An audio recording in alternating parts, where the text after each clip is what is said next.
Hey guys, welcome back to your channel divine messenger. तो उम्मीद करती हूँ आप सभी लोग बहुत अच्छे होंगे, स्वस्थ होंगे और मस्त होंगे। तो आज प्रेरणा हुई कि सोल पर्पज के बारे में कुछ बातें की जाएं, क्योंकि सोल पर्पज एक ऐसा सब्जेक्ट है इस पर जितनी बातें की जाए उतनी ही कम है। तो अभी इससे पहले भी हमने सोल पर्पज के बारे में डिस्कशन किया था आप सभी से, तो जिसमें कि बताया गया था कि जब हम आत्म जागृति से गुजर रहे होते हैं, अवेकनिंग से गुजर रहे होते हैं, तब कैसे हमारी आत्मा छटपटाती है और अपना सोल पर्पज, क्योंकि हमने ये टर्म सुन लिया होता है और इधर हमारी आत्मा की भी प्यास होती है कि हमें कुछ करना है, तो हम निकल पड़ते हैं इसी राह पर। तो आज मुझे एक वाकया याद आया कि अभी इसके बारे में थोड़ा कुछ बोलना बाकी है। तो और वो क्या चीज़ है कि अगर मैं अपना ही एक्सपीरियंस बताऊं, तो जब मैं भी इस फेज से गुजर रही थी, तो मैंने पिछली वीडियो में भी वहाँ शेयर की हैं आपसे बातें। तो होता क्या था कि जब अंदर से हमने सुन रखा था कि हमें सोल पर्पज करना है, सोल पर्पज करना है, लेकिन एग्जैक्ट हमें नहीं पता था कि सोल पर्पज होता क्या है। और ये लेकिन अंदर से एक तो खुद की भी आवाज़, दूसरा हमने ये जो सुना होता है, तो अपना पीछे छूटने का। जब हम लोगों को देखते थे कि सब कोई इतना बड़ा बड़ा काम कर रहे हैं सब लोग, तो हमें लगता था कि अरे मतलब अपने आप को कहीं हम इस रेस में, एक्चुअली हमने रेस में शामिल कर लिया था खुद को कि हम कहीं इस रेस में पीछे तो नहीं छूट जाएंगे, हम आगे नहीं बढ़ पा रहे हैं। तो ये सारी चीज़ें अंदर से चलती थी। तो फिर जैसे हमने सुन रखा था कि सोल पर्पज में हमने ये सारी चीज़ें सुन रखी थी कि हम चलो गरीबों को खाना खिला देते हैं, या चिड़ियों को, या जो गौएँ हैं उनको हम चारा वगैरह खिला देते हैं, तो ये हमारा सोल पर्पज है। तो ये सारी चीज़ें हमारे माइंड में थी। तो मैं भी एक दिन क्या, ये चीज़ें तो हम पहले भी करते आए थे, क्योंकि एक डीएम का ये बेसिक नेचर रहा होता है कि वो बचपन से ही बहुत ही ज़्यादा काइंड हार्टेड होते हैं, लोगों की हेल्प के लिए ऑलवेज रेडी रहते हैं, वो अपना भी हिस्से का खाना दूसरों को दे सकते हैं, ऐसी नेचर होता ही है। और अगर जर्नी को भी छोड़ दिया जाए, डीएफ को भी छोड़ दिया जाए, तो आज समय की जो डिमांड है, तो वहाँ पर चाहे एक डर के साए में कह लें, या इंसान के खुद के अंदर का स्वभाव उसको लेकर भी कह लें, तो कहीं ना कहीं अभी इंसानियत बाकी है। तो इंसान का स्वभाव ही ऐसा है कि ना चाहते हुए भी इतनी चीज़ें तो हम पहले से ही कर रहे होते हैं कि हम किसी भूखे को अपने दरवाजे से खाली नहीं जाने दे सकते, या समय समय पर हम जाते हैं, गरीबों को खाना खिला के आते हैं, जानवरों की, पशु पक्षियों की जितनी हमसे बन पड़ती है हम सभी लोग मदर अर्थ पर कर ही रहे होते हैं। चाहे तो इसमें एक तो वो वर्ग है जो फियर बेस एनर्जी में, कि भाई इस समय तो बड़ा कलयुग चल रहा है, सुन रखा है कि प्रलय आने वाली है, या फिर ये जो डिजास्टर, ये चीज़ें जो भी हर पल एक जो भय हमारे ऊपर, भय की जो तलवार लटकी रहती है कि इतने सारे अपराध होते हैं, कब हम इस अपराधों की गिरफ्त में ना आ जाए। तो सिर्फ एक फियर बेस एनर्जी, और एक दूसरा वर्ग वो होता है जो दिल से जिनको करना अच्छा लगता है, जिनकी आत्मा की डिमांड होती है, वो करते हैं। अब लेकिन सवाल क्या कि ये चीज़ें हम बचपन से कर रहे थे, लेकिन फिर भी जब ये टर्म जब सुना, तो और ज़्यादा हम ऐसे ही गरीबों को खाना खिलाने जा रहे थे। तो खाना खिलाने जा रहे थे, तो क्या हुआ कि हमने जैसे ही मंदिर पर गरीबों को खाना बांटना शुरू किया, और कुछ जो फुटपाथ पर थे, तो उस फुटपाथ पर जितने भी गरीब थे, तो हमारे पास बहुत सारा खाना था, और हम खाना जब दे रहे थे, तो वहाँ जो एक आश्चर्यजनक घटना घटी, वो ये कि जो वो फुटपाथ पर सोए हुए थे गरीब, उनमें से एक सिंगल पर्सन ने हमसे खाना लेना एक्सेप्ट नहीं किया। और ये हमारे लिए बड़ी शॉकिंग बात थी कि जैसे ही हम उनको खाना दे रहे थे कि भैया खाना लोगे, या बहन जी खाना लोगे, तो तुरंत ही, क्योंकि शाम का टाइम होने जा रहा था और उनके पास बड़ी काफ़ी पोटली वगैरह रखी हुई थी बहुत सारी, तो सब लोगों ने, कुछ लोगों ने तो जो ऐसे रिएक्ट किया कि आगे बढ़ो आगे बढ़ो, इस तरीके से। तो ये बड़ा शॉकिंग था कि अरे जैसे कि ऐसा लग रहा था जैसे कि वो हम पर जो ले भी रहा था ना, चलो ठीक है तो दे जाओ, कुछ लोग स्टोर कर रहे थे, और ज़्यादातर लोगों ने वहाँ पर मना ही किया कि नहीं, हमारे पास तो बहुत सारा रखा है, और चलो, और कुछ लोगों ने तो डायरेक्ट ही ऐसे कर दिया कि चलो आगे बढ़ो। तो मतलब वहाँ मुझे थोड़ा हंसी भी आई कि देखो कैसे हमको ये भगा रहे हैं। तो ये सारी चीज़ें वहाँ पर हुई। तो लेकिन फिर खाना बहुत था हमारे पास, फिर हम लौट के आ रहे थे, तो हमने कहा कि अब इस खाने को हम वापस तो ले नहीं जा सकते। तो फिर एक वहाँ रिक्शा वाले भैया खड़े थे, तो हमने उनसे पूछा, भैया आप खाना ले लोगे क्या, हमारे पास बहुत सारा खाना है। तो उन्होंने वो खाना बड़े प्रेम से लिया और खाया। तो तब हमें वहाँ जो संतुष्टि मिली, अरे फिर मेरे दिमाग में आया कि नहीं देखो, इसीलिए बोलते हैं कि दान उसको दो जो सच में नीडी है। लेकिन हमारे मन में जो एक मान्यता कि ये भिखारी हैं तो हमें इनको दे देना चाहिए, तो फिर हमने ज़्यादातर ना रिक्शे वाले भैयाओं को ही ढूंढ के वो खाना दिया। और ये और भी ज़्यादा आश्चर्यजनक था कि जितने भी हमें रिक्शे वाले भैया मिले, सब ने बड़े अच्छे से सम्मान के साथ में वो भोजन ग्रहण किया और बड़े खुश हुए, और उनके भी चेहरे पर जो तृप्ति के भाव थे और उनकी तृप्ति से जो हमारे अंदर की जो तृप्ति थी वो अमेजिंग थी। तो यहाँ पर उसने सोचने पर हमें मजबूर किया कि क्या इसको ही सोल पर्पज कहते हैं, जिसको ज़रूरत भी नहीं है और हम वहाँ पर दिए जा रहे हैं, और सिर्फ ये सोच के कि ये हमारा सोल पर्पज है। तो एक आवाज़ आई कि कहीं हम इनको अपंग तो नहीं बना रहे, क्योंकि वहाँ जो भिखारी थे उन्होंने जो जिस तरह का रिएक्शन दिया, जितना उनके पास स्टोर करके जो वो चीज़ें रखते थे, उसने बहुत सोचने पर मजबूर किया। और वहाँ हमने ये सोचा कि कहीं हम इनको सच में इतना अपंग बना रहे हैं और यहाँ हम कर्मा के भागीदार बन रहे हैं, क्योंकि हम सिर्फ हम ही नहीं, हम जैसे कितने लोग उनको सुबह से लेकर शाम तक खाना देते जा रहे थे इतना कि उन पर खुद भी खाया नहीं जा रहा था, स्टोर कर करके।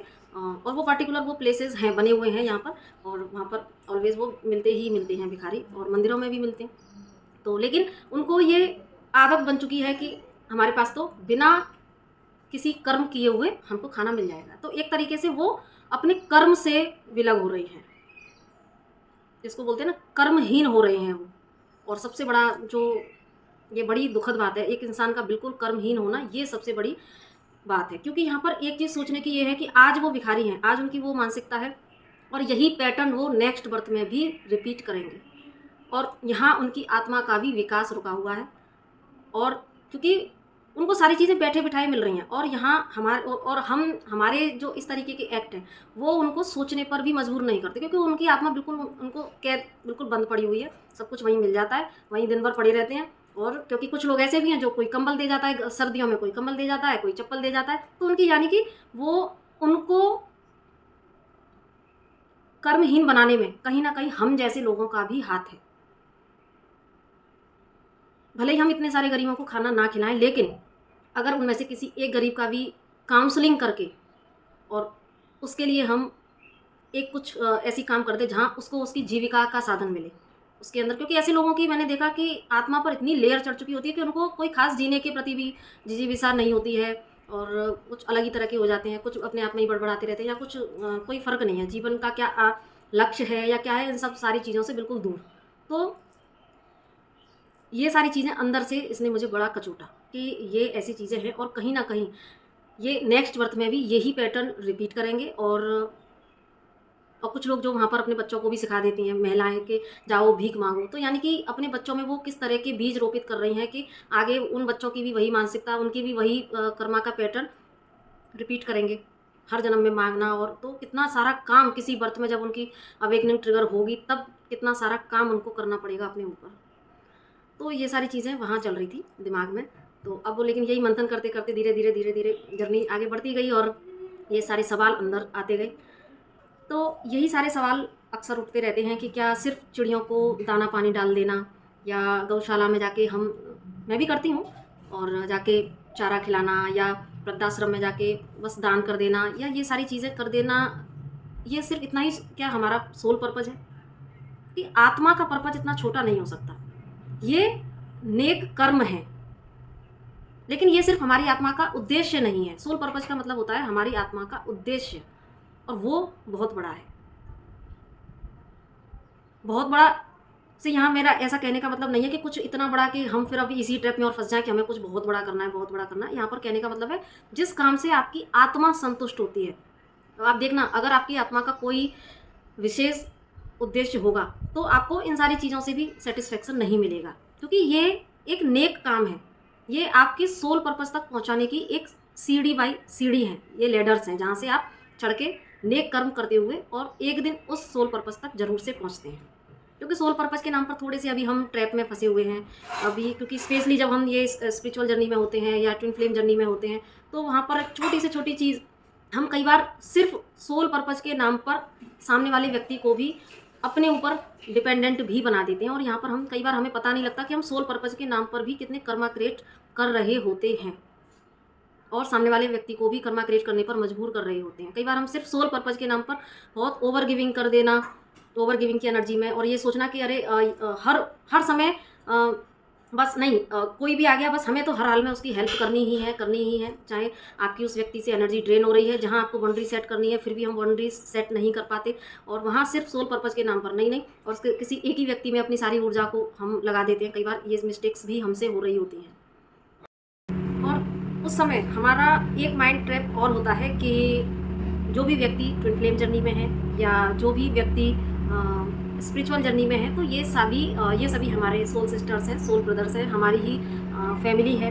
तो गौर कीजिएगा, क्या यहाँ हम एक अलगाववादी एनर्जी में नहीं हैं? क्या हमने यहाँ पर एक डिफ्रेंशिएट क्रिएट नहीं किया कि ये हमारे सोल सिस्टर्स हैं, सोल ब्रदर्स हैं, बाकी के लोग हमारे कुछ नहीं है क्या? क्योंकि हम हम परमात्मा के अंश, वो परम प्रकाश है, हम उस प्रकाश की एक बूंद है, हम ज्योति हैं। तो और इस धरती पर जितनी भी जीवात्माएं हैं, चाहे वो मनुष्य के रूप में हो, चाहे वो पेड़ पौधे पशु पक्षियों के रूप में हो, सब में जीवात्माएं, तो क्या वो सब हमारी सोल फैमिली नहीं है? क्योंकि ईश्वर ने सिर्फ आत्माओं को जन्म दिया है। यहाँ पर जो चोले मिले हैं वो किसी को पशु पक्षी का, किसी को मनुष्य का मिला है, यहाँ तक कि पेड़ पौधों की भी योनि होती है, तो आपको पता ही होगा ये चीज़। तो सब में जो जीवात्मा है सब उस ईश्वर की आत्माएं हैं, जीवात्माएं हैं। तो इस नाते से हम सभी ही हमारी सोल फैमिली हुई। तो अगर हम वननेस में आना इस जर्नी का मकसद समझते हैं, आध्यात्मिक जर्नी का, तो यहाँ हमने खुद ही एक अलगाववादी भावना को हमने यहाँ पर पनपने देते हैं। आप गौर कीजिएगा कि जितने भी लोग आध्यात्मिक यात्रा में हैं, ट्विन फ्लेम जर्नी में, वहाँ हम सिर्फ एक शब्दों से अटैच हो जाते हैं कि ये जर्नी में है तो ये मेरा, इससे मेरी वाइब्रेशन मैच हो सकती है, या एक ना यहाँ पर एक अटैचमेंट वाली स्टेट आ जाती है कि वो भी जर्नी में है, मैं भी जर्नी में हूँ, तो हमारा सोल पर्पज एक होगा और हमको साथ में मिलकर काम करना है, सबकी हेल्प करनी है। तो इस ट्रैप में हम थोड़ा सा फंस जाते हैं। जबकि ये खुद भी आप लोग एक्सपीरियंस कर रहे होंगे कि कितने लोगों के बारे में आपको पता है कि वो ट्विन फ्लेम जर्नी में है या वो स्पिरिचुअल जर्नी में है, तो क्या आपकी सभी से वाइब्रेशन मैच करती है? आप खुद ही थोड़ा सा मंथन कीजिएगा। यहाँ पर मैं सिर्फ एक सत्य को यहाँ पर उद्घाटित करने की कोशिश कर रही हूँ, जो कि मुझे आदेश दिया गया। मेरा अपना कोई तर्क नहीं है यहाँ पर, मुझे बस जो आदेश दिया गया कि ये सत्य यहाँ पर बोलना है कि हमको ये चीज़ें समझनी होंगी, सिर्फ शब्दों से नहीं, सिर्फ कर्मों से नहीं, कि सिर्फ हमें ऐसा बोला गया है। तो ये कितनी बार हम भी उस जर्नी में है, सामने वाला व्यक्ति भी उस जर्नी में है, लेकिन फिर भी कितनी बार हमको कितने लोगों से नेगेटिव वाइब्रेशन आ रही होती है, कितनी बार हमें सामने वाले व्यक्ति से एक यूज होने वाली एनर्जी के ये हर समय मतलब हमें यूज़ करता रहता है, या बहुत सारी ऐसी एनर्जीज, क्योंकि शुरू से लेके अब तक जो भी मेरे खुद के एक्सपीरियंस रहे हैं, मैं उसके बेस पर यहाँ पर चीज़ें बोल रही हूँ। तो कटु ज़रूर हो सकते हैं, लेकिन जो एक्सपीरियंस है तो मैं यहाँ पर शेयर कर रही हूँ। बाकी आप सभी लोगों का अपने अपने मत होंगे। तो यहाँ पर कहने का भाव ये है कि हमको सिर्फ शब्दों से नहीं ये तय करना है कि हम जर्नी में हैं तो हम सभी सोल ब्रदर्स एंड सिस्टर्स हैं। हमको यहाँ पर पूरे मदर अर्थ को साथ लेकर चलना है। सभी हमारे सोल सिस्टर हैं, सभी हमारे सोल ब्रदर्स हैं। और यहाँ पर सिर्फ एक सोल ब्रदर और सोल सिस्टर्स के नाम पर भी जो हम एक ट्रैप क्रिएट कर लेते हैं, तो यहाँ पर कहने का भाव ये नहीं है कि सबको हमें छोड़ देना है, हमें फिर भी सबको साथ लेके चलना है। लेकिन यहाँ पर भी हमें बाउंड्री सेट करनी आना चाहिए, क्योंकि ऐसा होता है कि कई बार इसके नाम पर भी हम इतने ट्रैप में फंस जाते हैं कि सिर्फ ये समझ लेते हैं नहीं ये हमारी सोल सिस्टर है, ये हमारा सोल ब्रदर्स है, तो हम ऑलवेज हमें इनकी हेल्प के लिए रेडी रहना ही रहना है। चाहे खुद की एनर्जी ड्रेन हो रही है, फिर भी हम वहाँ ओवर गिविंग की एनर्जी में होते हैं। जबकि आध्यात्मिक जर्नी में हर व्यक्ति का जो एक चेतना का स्तर होता है वो डिफरेंट होता है। आपकी वाइब्रेशन हर किसी से मैच नहीं कर सकती। जब तक आपकी वाइब्रेशन मैच करती है तब तक आपका और उसका साथ बना रहता है। जब आपकी वाइब्रेशन एक दूसरे से अलग होना शुरू हो जाती है, वहाँ पर अलगाव भी शुरू हो जाता है। इसीलिए हम अपने आप को अगर वननेस में लाने की ये जर्नी है, तो हमें अपने आप को उस एनर्जी में लेके आना है जहाँ किसी की एनर्जी का हम पर कोई इम्पैक्ट ना पड़े। और क्योंकि तब तक हम एक बाउंड्री बनाना सीख जाते हैं, और तब हमारे अंदर क्योंकि अभी अगर इस एनर्जी में हम किसी की हेल्प कर भी रहे होते हैं ना, तो वहाँ पर थोड़ी देर बाद आप ड्रेन होना शुरू हो जाते हैं। थोड़ी देर बाद आपके अंदर सामने वाले व्यक्ति सो कॉल्ड, जिसको हम सोल सिस्टर्स एंड ब्रदर्स कहते हैं, तो वहाँ पर उनके लिए भी हमारे लिए कई बार नेगेटिविटी पनपने लगती है अंदर कि अरे ये तो परेशान करके रख दिया है ना। तो ये बहुत सारी चीज़ें ऐसी होती रही हैं। तो ये सारी चीज़ें किसके नाम पर होती हैं? सोल फैमिली के नाम पर। तो यहाँ पर भी हमें ये समझना है कि ये सारा जो मदर अर्थ है, जो मदर अर्थ पर जितनी भी जीवात्माएं हैं, वो सब हमारी सोल फैमिली है, कोई अलग नहीं है।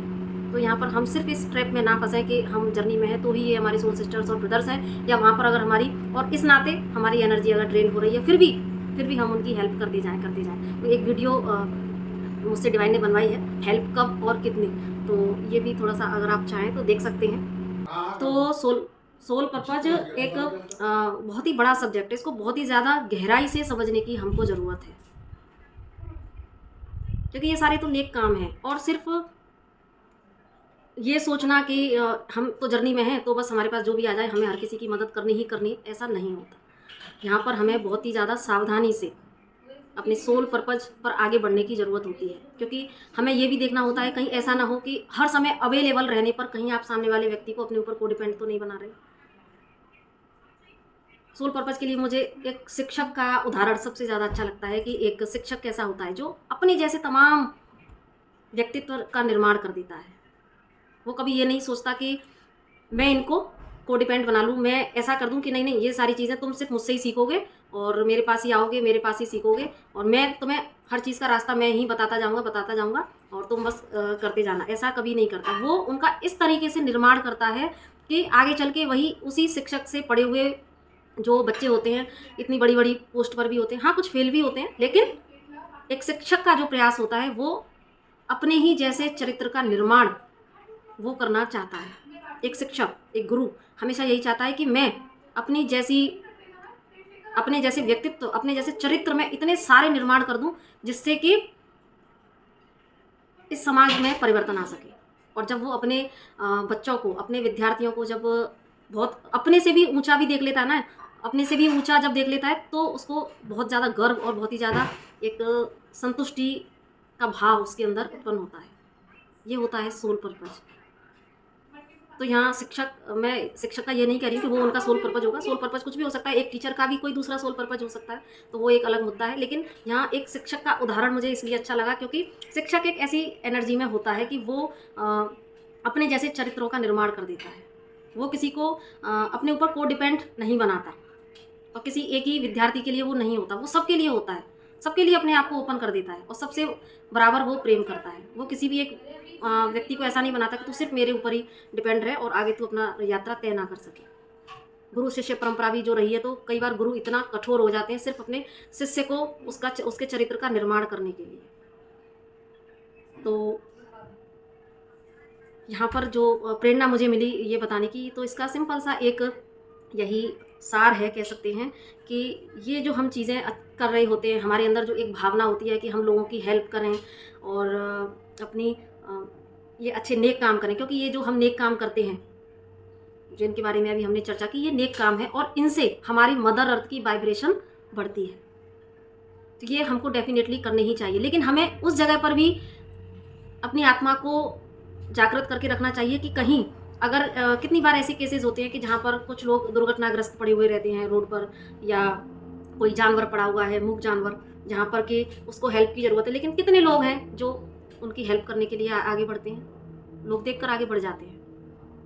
जानवर पड़ा हो या कोई भी दुर्घटनाग्रस्त हो गई, तो वहाँ पर एक डर भी लोगों के अंदर होता है, अरे कहीं हम ना फंस जाएं।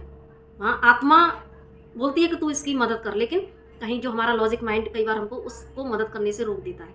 तो क्या आपकी आत्मा आपको चैन से बैठने देती है? नहीं, आवाज़ ज़रूर आती है, लेकिन क्योंकि हमारी आत्मा को हमने बहुत ज़्यादा दबा लिया है, तो हम अपनी आत्मा की आवाज़ को सुन ही नहीं पाते हैं। तो सोल पर्पज कोई छोटी चीज़ नहीं है। सोल पर्पज ये सारे नेक काम करते हुए हम उस साथ में हम अपनी सोल पर्पज तक पहुँचेंगे कैसे कि ये सारे नेक काम हम करते रहें, लेकिन हम अपनी आत्मा की जागृति के लिए भी प्रयासरत रहें।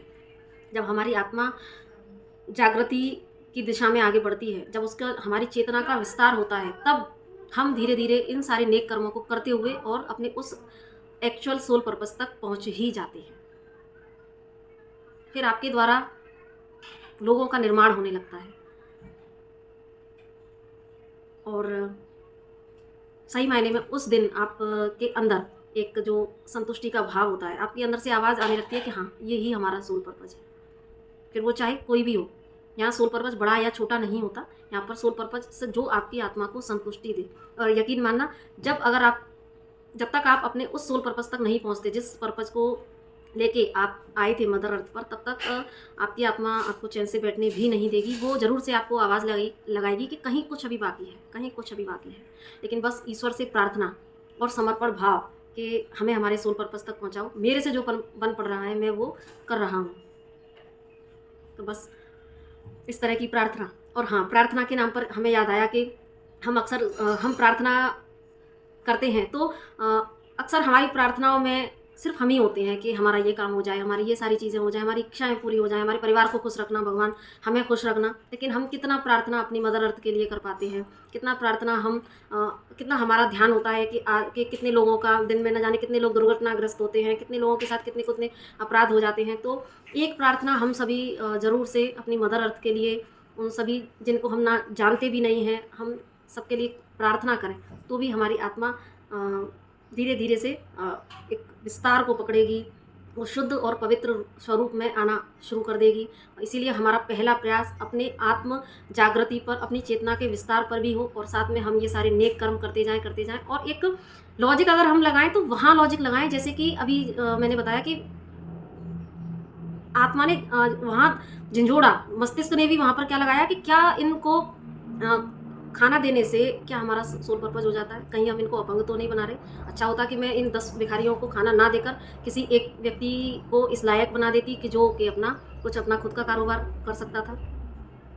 तो आप लोगों के इसके ऊपर क्या विचार हैं? आप चाहें तो आप भी साझा कर सकते हैं।